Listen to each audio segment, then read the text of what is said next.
Hello दोस्तों, स्वागत है एक बार फिर से आपका मेरे चैनल पे लीगल न्यूज़ 127 पे। दोस्तों, एक बार फिर से सुप्रीम कोर्ट ने क्लियर कर दिया है कि आज की डेट में पत्नियों के बढ़ते हुए मामले आ रहे हैं 498 के, झूठे मुकदमे किए जा रहे हैं पति पर ससुराल वालों पे। एक ऐसा ही अभी एक लेटेस्ट जजमेंट आया जो कि अभी 13 मई का है। उसमें क्लियर मेंशन हुआ कि क्रूरल्टी की जा रही थी पति के साथ और पत्नी ने झूठे केसेस किए थे। ठीक है, उस बेस पे सुप्रीम कोर्ट, ट्रायल कोर्ट, सब ने किसी ने माना नहीं। जब वो कोर्ट पहुंचा, जब ये पति पहुंचा सुप्रीम कोर्ट में, तो सुप्रीम कोर्ट ने पति के फेवर में किया और 498 की उसमें सज़ा होने से उसे बचाया और वो केस पूरी तरीके से ख़त्म कर दिया।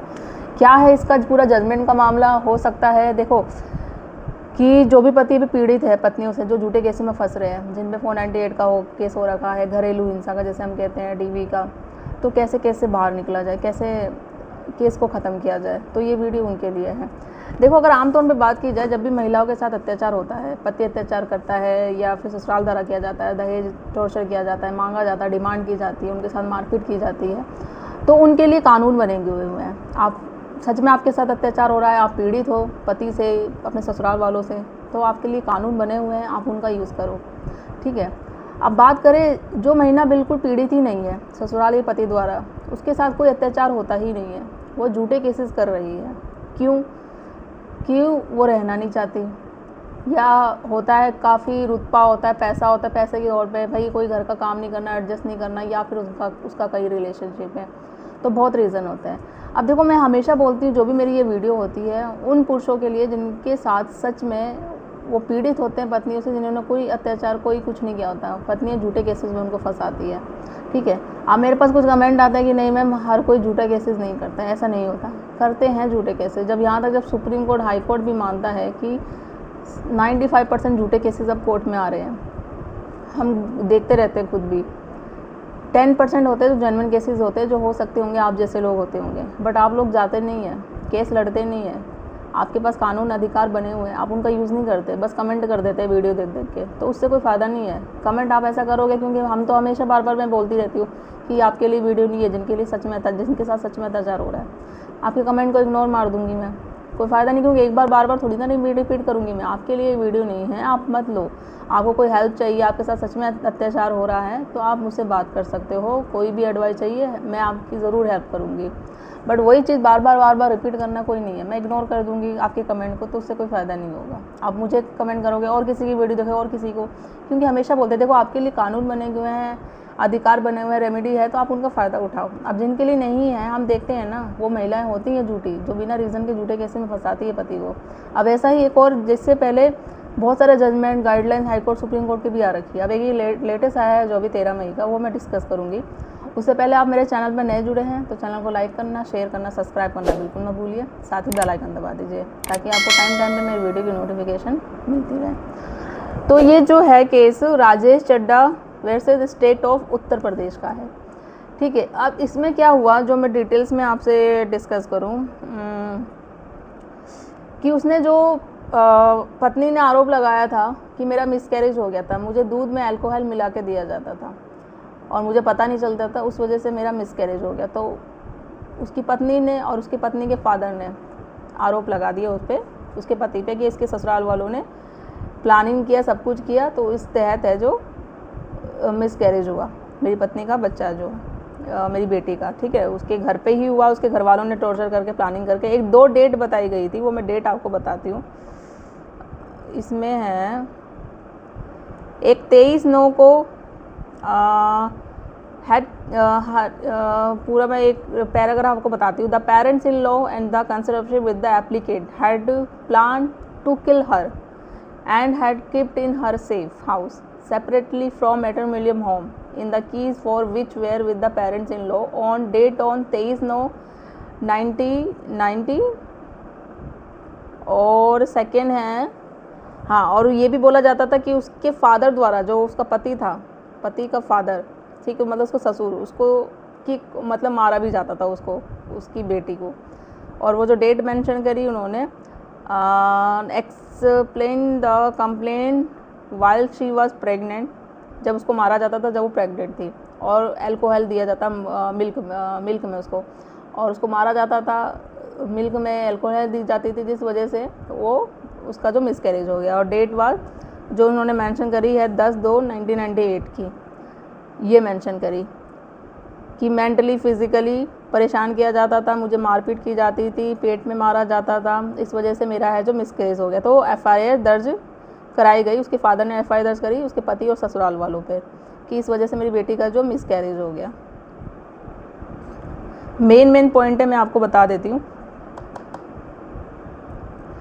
अब बात की जाए कि जब उसका ये जो एलिगेशन लगा रही है इतने बड़े बड़े कि मिसकैरेज हो गया पति और ससुराल वालों की तरफ से, प्रूफ की बात की जाए उसके पास कोई एविडेंस नहीं था। अब जब तुम्हें चोट लगी है, कुछ भी चीज़ें हुआ है, तुम सिंपल सी बात है कोर्ट जाओ, कोर्ट कह रही हूँ, डॉक्टर के पास जाओगे, वहाँ से अपना ट्रीटमेंट कराओगे, डॉक्टर कुछ तो लिख के देगा, आपका पर्चा देगा, मेडिकल देगा। मिसकैरेज हुआ इतनी बड़ी आप बात कह रहे हो, मेडिकल तो कुछ होगा आपका, उसके पास कोई नहीं थी, बस वो एलिगेशन लगा रही थी, कोई मेडिकल कोई भी प्रूफ नहीं था उनके पास, तो वो बस एलिगेशन लगा रही थी। इस बात पे जो था ना सुप्रीम कोर्ट से पहले जो हाई कोर्ट लोअर कोर्ट में केस गया, उन लोगों ने मारा, उसमें माना कि हाँ पति ने और इसके ससुराल वालों ने पत्नी पे जो अत्याचार करी है, क्रूरल्टी करी है, उसको दोषी ठहरा दिया।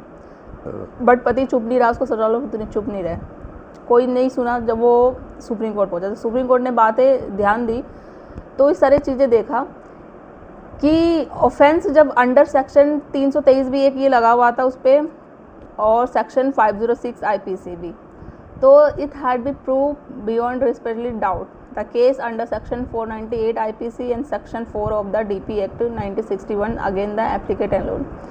मतलब उस जो सेक्शन 23 और 506 था उस पर तो उन्होंने इसको रिहा कर दिया। क्यों? क्योंकि उसके पास कोई प्रूफ नहीं था, पत्नी कोई प्रूफ नहीं दे रही थी। जब प्रूफ नहीं था, कोई जो एलिगेशन लगा रही, उस सेक्शन से आपने जब पति को रिहा कर दिया, तो 498 में कैसे उसको दोषी मान लिया? उसके पास आपके पास क्या प्रूफ आ गया? तो कोर्ट ने ये भी गलती की। ट्रायल कोर्ट की बात हो रही है, जब ट्रायल कोर्ट में ये केस था, तो सुप्रीम कोर्ट ने बोला जब इससे पहले वैसे पति ने केस किया था, सब कुछ किया था, तो वो बदला लेने की भावना में पत्नी ने और उसके पिता ने ये केस कर दिया था, झूठे एलिगेशन लगा दिए थे। जो वो आरोप सब कुछ लगा रही थी, उसके पास कोई भी सबूत उनके पास नहीं था, सिर्फ पति को परेशान करने के लिए, उसके झूठे केसों में फंसाने के लिए, इस चीज़ के लिए वो सिर्फ कंप्लेन और एफआईआर दर्ज की गई थी और ट्रायल कोर्ट सारी चीज़ें बना गया था। जब सुप्रीम कोर्ट इसी चीज़ देखा तो ये सिर्फ बदला लेने की भावना में, कोई क्रूरल्टी नहीं हुई है, क्योंकि जो वो रीज़न बता रही है, जो उसके फादर बता रहे हैं, कोई स्पेसिफिक डेट, टाइम मेंशन, किसने क्या किया है, कोई भी चीज़ नहीं था मेंशन उसकी चीज़ में। तो उससे साफ जाहिर हो रहा था, सुप्रीम कोर्ट ने खुद ही एक्सेप्ट कर लिया कि ये सिर्फ झूठे केसों में फंसाया जा रहा है, बदला लेने की भावना में उससे डिमांड की जा रही है, और कोई ऐसा कोई रीज़न है ही नहीं, क्योंकि सबूत कोई पत्नी दे ही नहीं रही है। तो ये चीज़ है। मैंने आपको नाम बता दिया, अगर इसका जजमेंट मुझे मिलता है पूरी डिटेल में तो डिस्क्रिप्शन में शेयर कर दूंगी, वरना आप फाइंड आउट कर सकते हैं, नेम के थ्रू भी मिल जाएगा आपको, ठीक है। तो ये चीज़ें हैं। ये वीडियो जो अगर सेम सिचुएशन आपके साथ हो रही है कि ऐसा आपको झूठे केसों में फंसाया जा रहा है 498 घरेलू हिंसा के आरोप में, और पत्नी के पास कोई भी प्रूफ नहीं है, पता है कि आपके पास एविडेंस है, आप जानते हो कि आप सही हो, पत्नी गलत है, तो आपको डरने की बिल्कुल ज़रूरत नहीं है, क्योंकि आज की डेट में भी सभी, चाहे कानून हो या लॉ हो, सबको पता चल गया है कि झूठे केसेस हो रहे हैं। तो आपको घबराने की कोई ज़रूरत नहीं है, बस आपको करना क्या है, be motivate, mentally physically fit रहना है। जब भी आप केस लड़ पाओगे कॉन्फिडेंस होके, न्याय आपको ज़रूर मिलेगा। कानून की जानकारी बस रखना है आपको, ठीक है, किस तरीके से लीगल तरीका है, क्या किस तरीके से लड़ सकते हैं, वो मैं टाइम टू टाइम आपको देती हूँ, तो उसका आप यूज़ करो, केस में इम्प्लीमेंट करो, ठीक है। और ऐसी यही जजमेंट, इसके अलावा और भी बहुत सारी जजमेंट है जिसका आप यूज़ करके अपने केस में कर सकते हो। झूठे फैमिली के नाम फंसाए गए हैं 498 में घरेलू हिंसा में, तो आप 482 सेक्शन का यूज़ करके जाके सुप्रीम कोर्ट में नाम को क्वेश करा सकते हो। बस क्वेश कराने के लिए रिजेक्ट होने के पहले, इससे जो मैंने वीडियो बताई थी, आपको अपना नाम मेंशन नहीं करना है, पति का नाम बिल्कुल नहीं आएगा, बाकी जो घर वाले हैं उनका नाम मेंशन होगा। और चार्जशीट होने के बाद आपको क्वेश कराने के लिए सुप्रीम कोर्ट में जाना है, उससे पहले, चार्जशीट होने से पहले नहीं जाना है। जब भी ऑलमोस्ट जो होती है क्वेश्चन की फाइल वो रिजेक्ट हो जाती है। तो ऐसे बहुत सारे रीज़न है, छोटे छोटे पॉइंट है, वो नोटेड किया जाता है, किस तरीके से हमें लड़ना है, केस की पूरी तैयारी की जाती है, तो फिर आपको लड़ना चाहिए। कोई चीज़ें हैं जहाँ मिस हो रही है, चीज़ समझ में नहीं आ रही है, केस क्यों इतना लंबा चल रहा है, तो हो सके आपने एडवोकेट से सलाह लीजिए, डिस्कस करिए एक बार बात के। आपने बहुत लोग ऐसे होते हैं ना जो पूरी बात अपने एडवोकेट को बताते भी नहीं है कि क्या सच है क्या गलत नहीं, जब बात केस यहाँ तक पहुँच जाता है जब बोलते हैं ये चीज़ें। तो आई होप आपको ये वीडियो अच्छी लगी होगी, तो ज़्यादा से ज़्यादा लोग तो शेयर करिए, चैनल को सब्सक्राइब करना बिल्कुल मत भूलिए। जल्दी मिलती हूँ मैं ऐसे इन्फॉर्मेटिव वीडियो के साथ, तब तक के लिए थैंक यू।